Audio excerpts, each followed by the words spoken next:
This is the IronSphere logon screen. You have to specify user ID and password, and they will be checked against the Active Directory of your organization. But this is not, it's a prerequisite, but it's not enough because you have to have a role in the system. Otherwise, you won't be able to log on and you won't be able to view any of the findings in the system. So when you specify user ID and password and click login, the system will show the main view. You may remember that there are some other main views displayed in the presentation, which has more operating system groups displayed. In this demo system, we have only ZOS in the main view. The gauge shows the highest risk level measured for one of the agents from this family. So if we click here, we can see that we have two agents running on MVSA and MVSB with different security levels, severity levels. 66 is the highest one, so it's ordered from left to right, and this is one that will show in the main view. If we click on one of the systems here, we will go to the system view, which is the detailed report of the system. It has several parts, which we will discuss now. First of all is the title bar, and you can sort each columns by clicking on the title of the column. It will be sorted in two directions. The first one will change from ascending to descending, and the second one back. And you have some information about the system. It says it's MV, stands for MVS, R for RAKEF, and the rest is based on the family of the STIG, and the reference here is the STIG name from the STIG document itself. This is a time where the check was last run, so the report shows only the last runs of the reports of each of the checks. So it's up to date. If you run your system in a good way, as the agent should operate, you will see up to date security status of your system. Once displayed, you can drill down into the details of the report. So, for example, if I click on this line, as you can see, we can see the entire report, but within the entire report, we can see the specific check details. So this is the subject, or the title came from the STIG document itself, but it's not enough because most people which are not mainframers, we want to understand what is sys1 LPA lib, etc. So there is a description here, again, came from the STIG document, which explains what it's all about, why it's risk, the classification of the risk, in this case, data integrity, the operating system name and version of the agent, where the agent is running, who is responsible for fixing the finding, and this is how to fix the finding. And what the agent does, it sends you a result table which says, which in this case, for example, it's sys1 LPA lib. So it will discuss sys1 LPA lib configuration in RAKEF in this case, because it's a RAKEF system. So it says the dataset is sys1 LPA lib. It is protected by sys1 dot asterisk, which is the profile. The field in concern is audit. It currently states failures only if you are trying to control the data set, for example, deleting that. But the requirement from the STIG is to have updates, and updates are not including. So what I'm trying to say here, we are saying not only what the error is, what the current value of the control, but also what is needed to be set. You can see that there are users which are not allowed because they're not part of the system group or the groups which you specify in the configuration of the product that are part of the system group or those that are allowed by the STIG to use the product. Another thing that we have, another functionality, is to compare the risk within the other agents of this family. So if you click compare and we still ticked the line, you can see that we have two systems here, MVSA, MVSB, which are the audited systems of the ZOS family on different dates, but on different severity. So this issue is not present on SysB, it's fixed.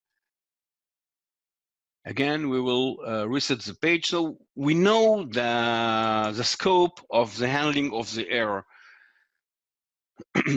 We can have a point-in-time report. This report reports what happens now in your system, but you can have a report referencing a date in the past, because if you need to show your compliance report at a specific date in the past, you can do that by specifying the date. Just click on point in time.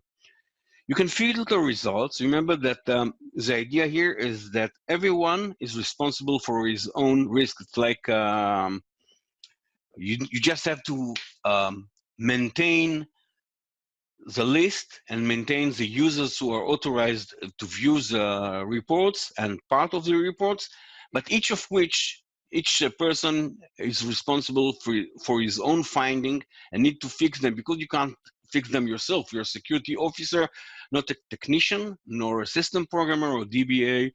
So we can export that and can show them that, but they can see here in the list only and only what you are allowed them to see. So if I'm a DBA, I will only see DB2 here, or if I'm a RACF officer, I will see RACF. Communication guys will see all the communication families of STIG. We can also select on severity, filters the results by severity. In this case, that's what I asked for. So you can see we see only high severity findings. Another option here is to view some charts which shows you the big picture. The report shows the details which are specific to a system and specific for STIG family and specific for a check, a single check. Here we can see findings which are more information about the entire monitored system. We're still on Sys MVSA, but we can see, for example, the distribution of checks which marked as with severity high, and we can see where our problems come from. And you can see that ACP, the operating system itself, the lists like APF, linked list, LPA, etc., are those that are more risky in our system. So it's a system programmer duty to fix them. 18% come from RACF, and the rest comes from SSH, if I'm not mistaken. Of course, you can select whatever you like. To see that 75s here come from RACF and only 25 come from AMV, etc. So you can have more visibility about your system, where it comes from, who is responsible, who makes most of your problems. Now you can dig into specific analysis, for example, the data analysis, AMV, and you can see that 15 checks are marked none, so it's relatively good because these are the most of the checks. Only 1 is low and 3 in medium, and you don't have high severity findings.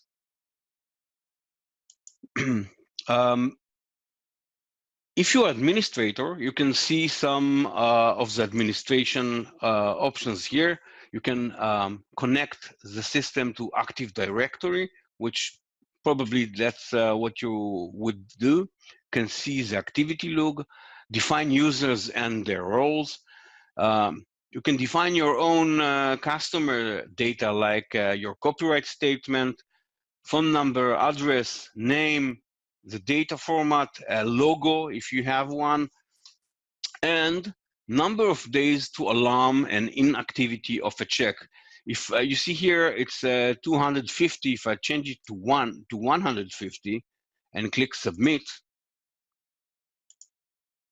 and go back, if I look at, for example, MVSA, it will mark everything, every line which is not in the it's outside of the window of the last 150 days, to show you that those checks haven't run since that time. And you can see that the entire line is colored red, except the severity, to maintain the severity levels, the regional severity levels, so you know where you are. In this case, you're able to send this report to the system programmer, which is responsible for your product, and say, hey, something is wrong with IronSphere because my baseline interval is 12 hours, and a day passed and those checks haven't run since, so we have a problem. Another, let me change that again, because it's, I want to show more information about that.